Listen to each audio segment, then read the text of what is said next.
You ask Tiger to solve. This deals with linear equations with one unknown. The final result is x equals 2. Let's solve it step by step. Simplify the expression. Expand the parentheses. Simplify the arithmetic.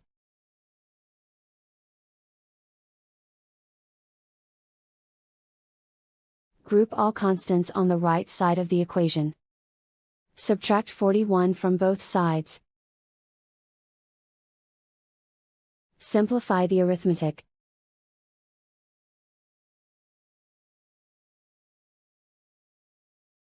Isolate the x. Divide both sides by 5. Simplify the fraction. Find the greatest common factor of the numerator and denominator. Factor out and cancel the greatest common factor.